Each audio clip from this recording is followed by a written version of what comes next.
नमस्कार, आप देख रहे हैं ग्रेट पोस्ट न्यूज। मैं हूं आपके साथ शरद। आज हमारे साथ स्टूडियो में मेहमान महंत दिलीप चोपड़ा जी हैं, जो डिवोशनल लाइन के बादशाह माने जाते हैं। दिलीप जी, बहुत बहुत स्वागत है आपका। जय माता की। आरंभ टीवी के सभी दर्शकों को मेरी प्यार भरी जय माता की।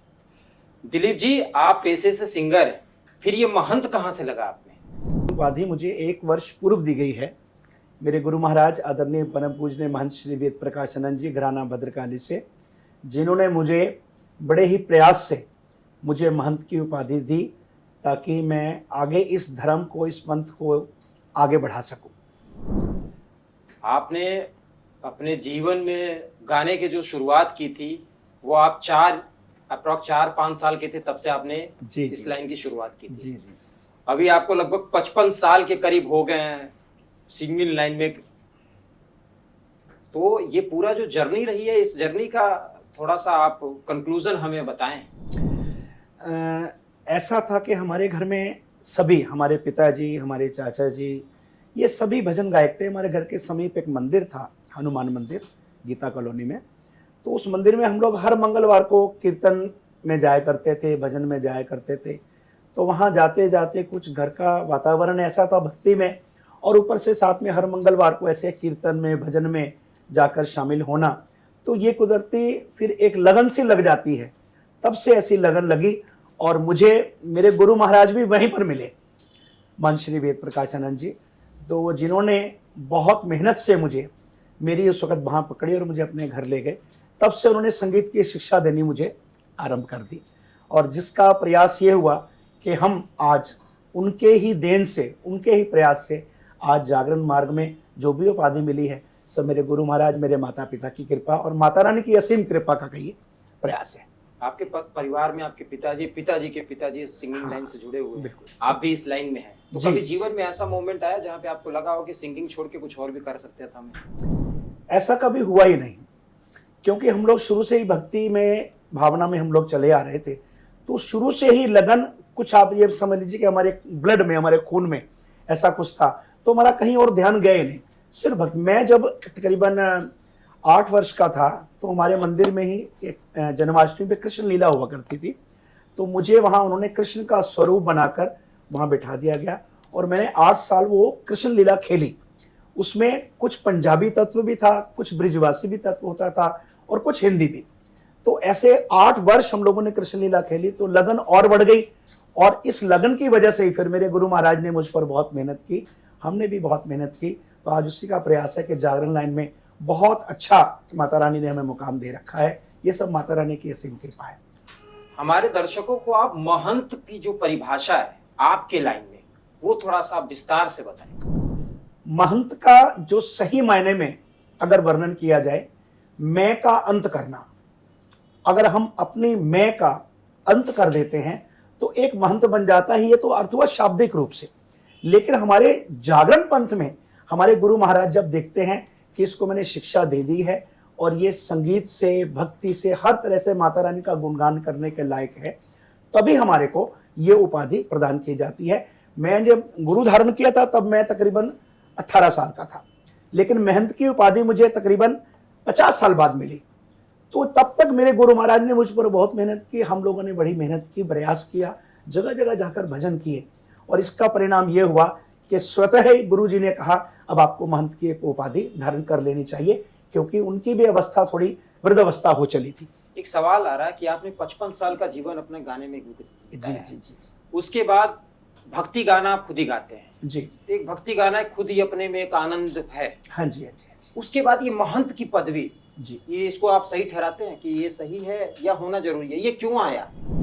ये ऐसा होता है जब इंसान भक्ति, हमारे में एक प्राचीन भजन होता है जिनको हम छैनों द्वारा भजन कहते हैं। तो ये एक पारंपरिक भजन है। जब हमारे गुरुदेव, हमारे दादा गुरुदेव और हमारे सभी प्राचीन जो भजन करते आए हैं, तो उस छैनों के भजन के माध्यम से माता रानी का भजन एक ऐसा भजन होता है कि ये माना जाता है कि उन छैनों के भजन से माता रानी बहुत जल्दी स्वयं प्रसन्न हो जाती हैं और भक्तों को आशीर्वाद देती हैं। तो उस छैनों में जब इंसान लीन होकर भजन करता है तो माता रानी की कृपा स्वतः ही प्राप्त हो जाती है। ये लगन जब लग जाती है तो गुरु महाराज देखते हैं हाँ ये लगन से कर रहा है, ये मेहनत से कर रहा है, तो माता रानी ने उसी प्रकार से कृपा की और तब हमें वो महंत की उपाधि मिली। एक प्रयास की वजह से, अच्छी मेहनत की वजह से और माता रानी की कृपा की वजह से, जिसे हम पक्का भजन कहते हैं, प्राचीन भजन कहते हैं, जिसकी वजह से महंत की उपाधि मेरे गुरु महाराज ने मुझे दी। जैसे हम लोगों ने बचपन से सुनते हैं बनारस घराना, जी, ऐसे आप लोगों में भी घराना है। हाँ जी। आपके 6 घराने हैं। उस घराने का थोड़ा सा विस्तार से आप हमें दर्शकों हमारे को जानकारी दें। भक्ति मार्ग में, जागरण मार्ग में तकरीबन 6 घराने हैं। उसमें घराना भद्रकाली है, मंडी घराना है, बाल माता घराना है, फग्गूलाल घराना है, मनसा माता घराना है। ये सभी घराने हैं।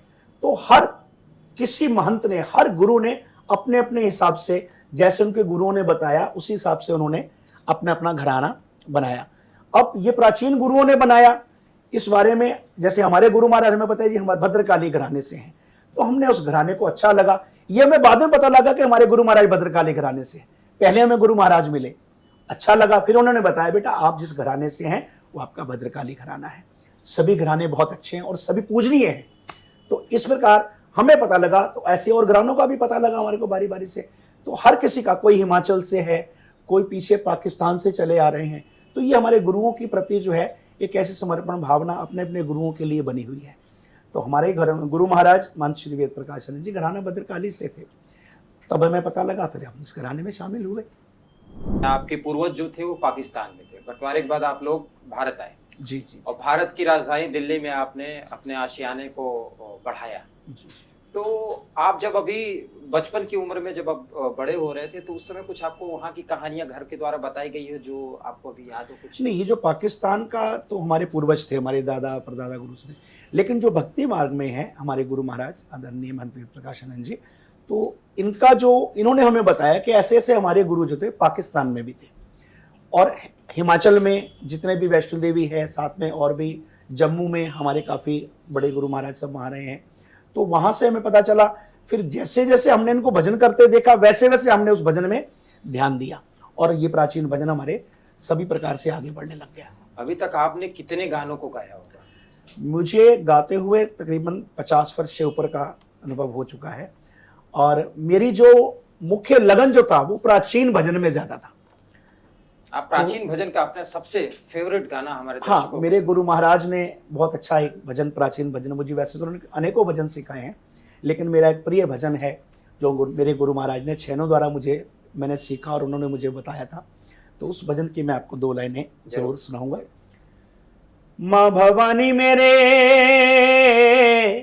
बेड़े नु कर दे ओ पार, माँ भवानी मेरे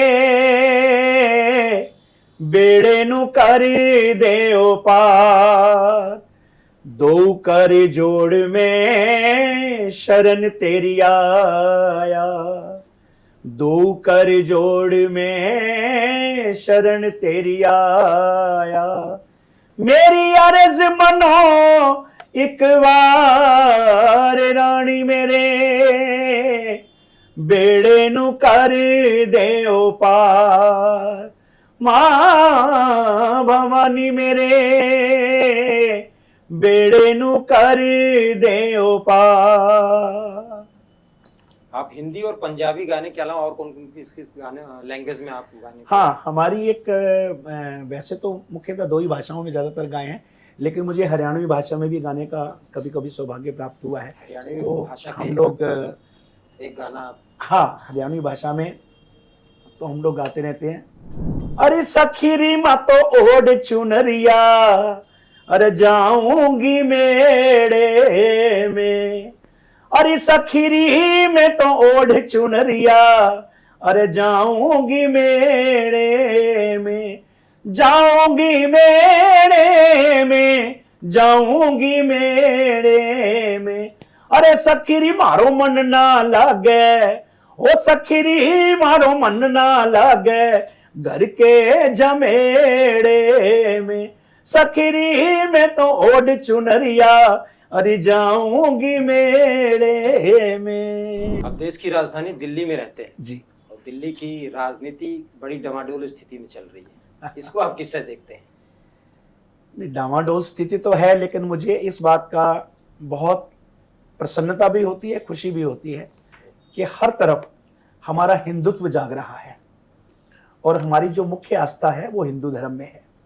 तो जितना हिंदू धर्म बढ़ेगा, जितनी हमारी राजनीति में हिंदुत्व आएगा, उतने हमें ज़्यादा खुशी होगी। इसलिए हिंदुत्व आना चाहिए, हमारा धर्म इसी से जुड़ा हुआ है। आपके पूरे जीवन काल में जो एक्सपीरियंस आपने अपने लिया है, उस एक्सपीरियंस को हमारे दर्शकों को, हमारे यूथ को आप अपने शब्दों में थोड़ा बताएं। मैं तो सिर्फ यही बात अपने यूथ से, अपने नौजवानों से कहना चाहूँगा कि आप किसी भी धर्म से हैं, आप कहीं से भी हैं, लेकिन सबसे बड़ी बात, अपने देश, अपनी मातृभूमि के लिए आप हमेशा जीवंत रहिए। चाहे आप किसी धर्म से हैं, अगर जो इंसान मातृभूमि का नहीं हुआ, वो इंसान किसी का नहीं हो सकता है। इसलिए मातृभूमि की सेवा चाहे हम किसी भी धर्म में रहकर करें, अगर हम अपनी जन्मदायिनी भूमि की, मातृभूमि की हम लोग अगर बात करते हैं, उसकी सेवा में तत्पर रहते हैं, तो हमारा धर्म भी रहेगा, हम भी रहेंगे और आगे आने वाला समाज भी रहेगा। आप देखते रहिए ग्रेट पोस्ट न्यूज। तब तक के लिए नमस्कार।